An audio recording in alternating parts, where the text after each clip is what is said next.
सदर मोहतरम,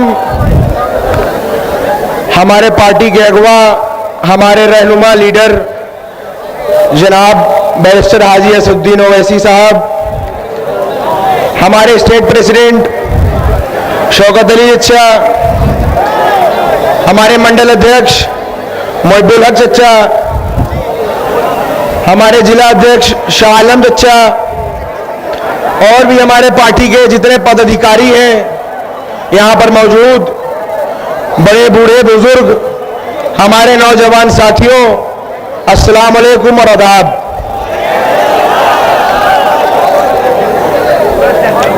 मेरे बड़ों बुजुर्गों, मुझे खुद बड़ा अजीब सा लग रहा है कि मैं आपका कल का बच्चा आकर इस मंच पर एक सियासी भाषण दे रहा हूं।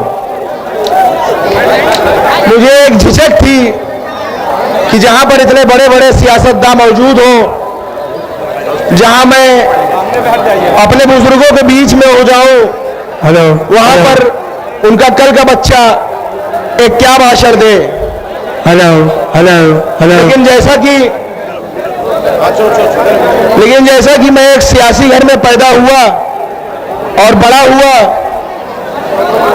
जो कि मैं एक तालिबे इल्म हूं, अभी एक स्टूडेंट हूं, लेकिन सियासी माहौल में रहा। और एक बात कहा जाता है कि मछली के बच्चे को कभी तैरना नहीं सिखाया जाता।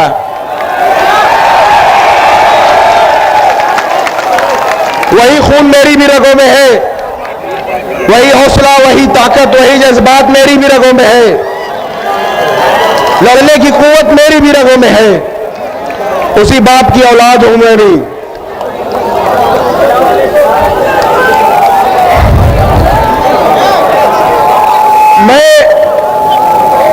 आज जो मैं देख रहा हूं, और से सुनिए मेरी बात, बहुत जरूरी बात है ये।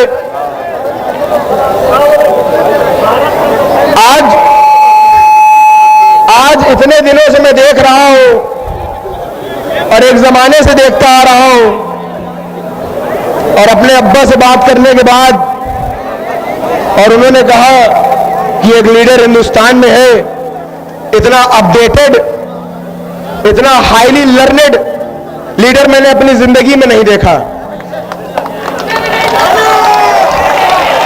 इतना अप टू डेट रहने वाला लीडर मैंने अपनी जिंदगी में नहीं देखा। अमान, उसको दो,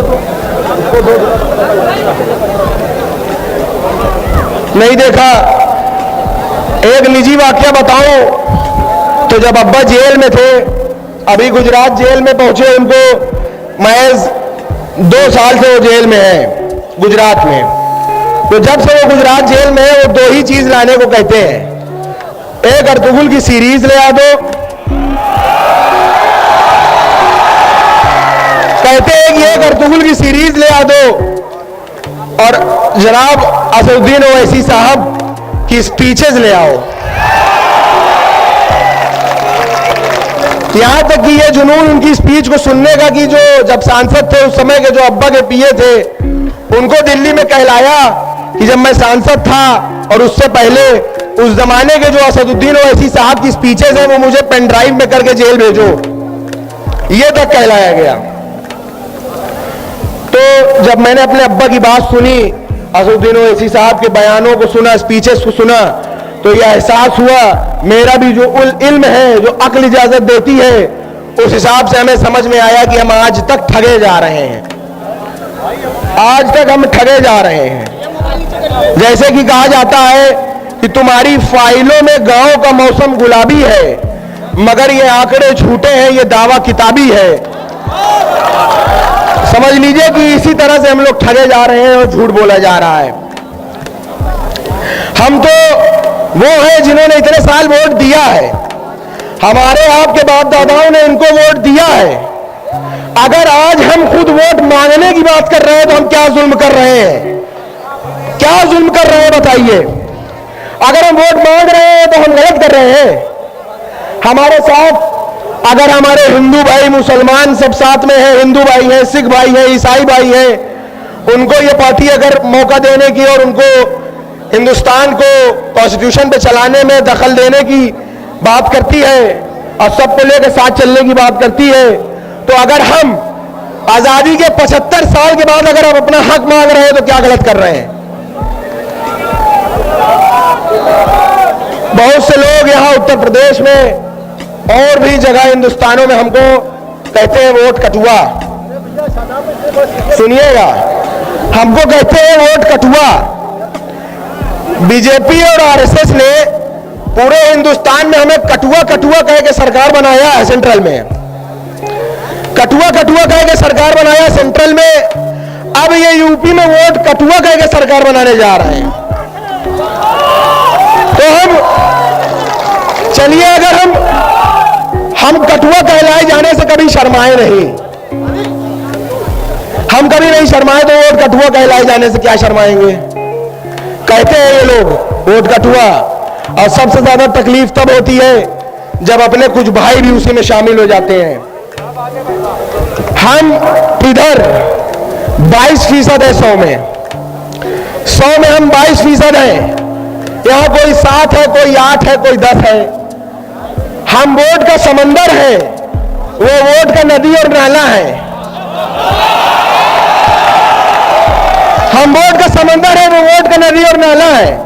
तो क्या कभी समंदर को नदी और नाले रास्ता दिखाते हैं?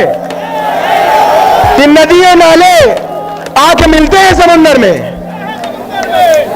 आके ये मिलते हैं हमें, ना कि हम इनसे गुजरते हैं। ये अपने अंदर एक एहसास लाइए, कभी किसी से कम ना समझिए। एक नारा रखिए कि हम पर क्यों कटुओं का नारा है, अरे 100 में 22 हमारा है। हम पर क्यों कटुओं का नारा है, 100 में 22 हमारा है। अगर मैं बचपने की बात करूं कुछ, तो मैं छोटा सा था, सुनिएगा। तो मैं छोटा सा था और स्कूल जाता था पढ़ने।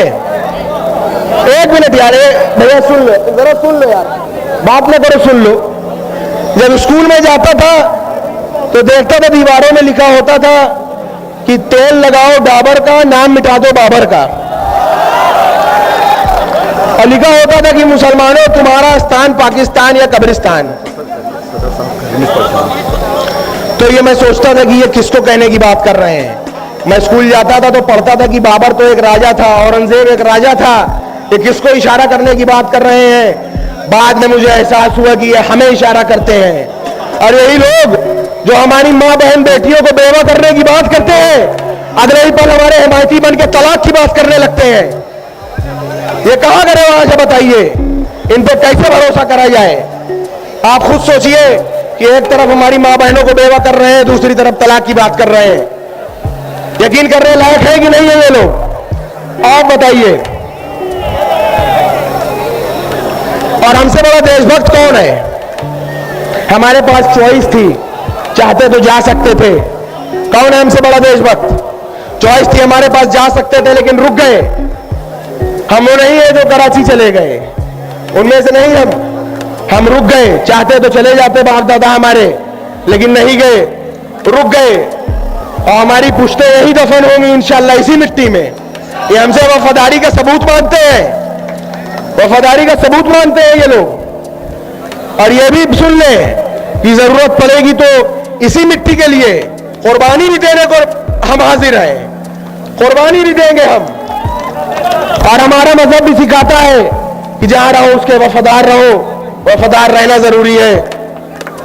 और ये अब्बा ने तब भी कहा था कि ये लोगों, ऐ सियासतदारों सुन लो, हम सीने पे गोली खाएंगे, मुरली मनोहर जोशी तुम सीने पे गोली नहीं खाओगे। ये अब्बा ने बोला था।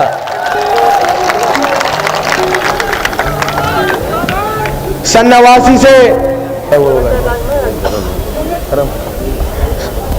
सन 89 से तारीख है कि आज तक किसी दंगे के वजह से, दंगे की आग के वजह से इलाहाबाद के आसपास का घर कभी किसी ने जलाया नहीं।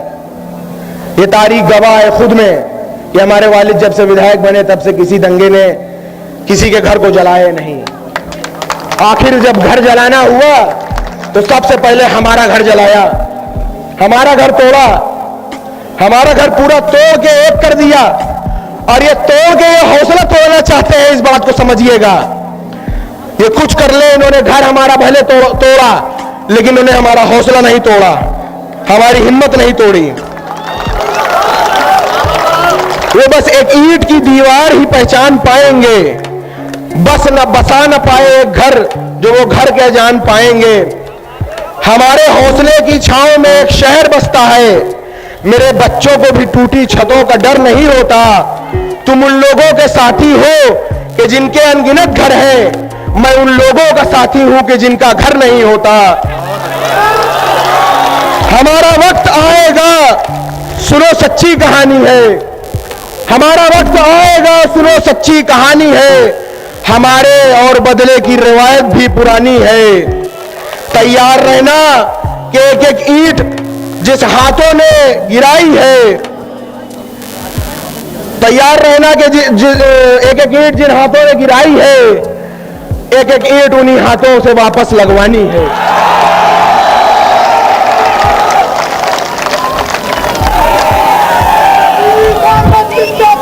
मेरी माँ से कहा मैंने, मेरी माँ से कहा मैंने कि अब्बा ने जुल्म के खिलाफ आवाज उठाई। आज 26 साल से उन्हें जेल में देख रही हैं। मेरे चचा को जेल में देख रही हैं। मेरे भाई को, अपने बड़े बेटे को जेल में देख रही हैं। कल को मुझे इस लड़ाई में शहीद होना पड़े तो आंसू न बहाना। तो उन्होंने जवाब दिया कि तुम्हारे बाद मेरे 3 बेटे और हैं, और उसके बाद मैं अपना आंचल फाड़ कर इसको परचम बनाऊंगी, लेकिन अल्लाह के सिवा किसी के सामने सर न झुकाऊंगी।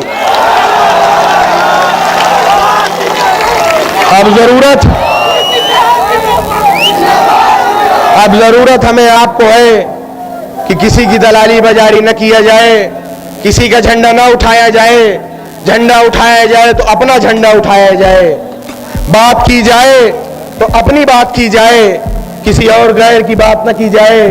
हमारे साथ अगर हक पे चलने वाले लोग हर तरीके से जुड़ने को तैयार हैं, तो हम वो लोग हैं जो हक के लिए जान दे सकते हैं, एक पल को नहीं सोचते। हम उनमें से हैं।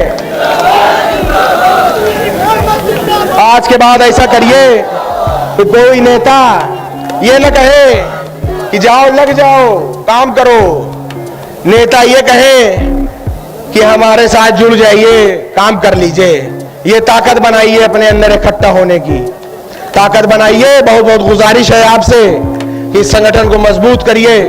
और अब हमारी अम्मी अब्बा के भेजे हुए खत को पढ़ेंगी, जो अब्बा ने साबरमती जेल से अपने अवाम के लिए भेजा है। अस्सलाम वालेकुम।